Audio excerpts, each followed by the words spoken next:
दिल्लीमध्ये कितीही पाऊस पडू दे पण गरमी काय हटत नाही आहे. आता सायंकाळचे 6 वाजलेत. आम्ही आता मार्केटमध्ये निघालोय तरी पण इतका घाम येतोय ना, म्हणजे घरामध्ये असतानाच घाम येत होता. मार्केटमधनं जाऊन आल्यानंतर काय तर हालत बेकारच होणार आहे.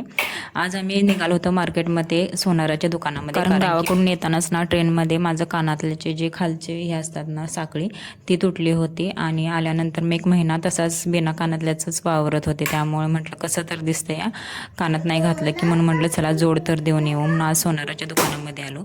आणि मुलांना कुठे पण न्या, शांत तरी काय बस. आणि आधीचं तर काही वेगळंच चाललेलं असतं इथं. मी म्हटलं असा का बसला इथं आणि बसून रिॲक्शन का देतोय. बघितलं तर इथं समोर मिररमध्ये बघून तो रिॲक्शन करत होता. म्हटलं बापरे. मग रिपेअर करायला दिलं तर ते म्हटले की 15-20 मिनटं लागतील. मग म्हटलं हे काही शांत बसणार नाहीत, आपण त्यांना थोडा वेळ फोन देऊ आणि मग शांत बसव म्हणून.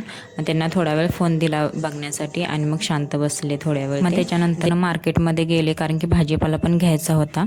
मग कानातलं घेतलं घातलं तिथंच आणि नंतरनं भाजीपाला घ्यायला गेलो. भाजीपाला पण घेतला वगैरे आणि त्याच्यानंतरनं घरी गेलो. मागच्या व्हिडिओमध्ये सांगितलंच होतं तब्येत ठीक नव्हती, त्यामुळं ब्लड टेस्ट केल्यानंतरनं गोळ्या चालू करायच्या होत्या मला हिमोग्लोबिनच्या आणि व्हिटॅमिन डीच्या. त्याच घरी येऊन बघत होतो की किती प्रमाणात दिलेत आणि त्या गोळ्या बघून तर असं वाटलं की अरे बापरे, ह्याच्यापेक्षा हेल्दी काहीतरी खाल्लेलं बरं. खरं नाही, मला तर त्या गोळ्या घ्यायच्याच होत्या कारण की खरंच विकनेस खूप वाटत होता. त्यामुळे त्या गोळ्या तर मला घ्यावंच लागणार आहेत माहीत. तर 2 महिन्यासाठी हिमोग्लोबिनच्या गोळ्या दिल्या होत्या प्रत्येक 1 दिवस खाण्यासाठी.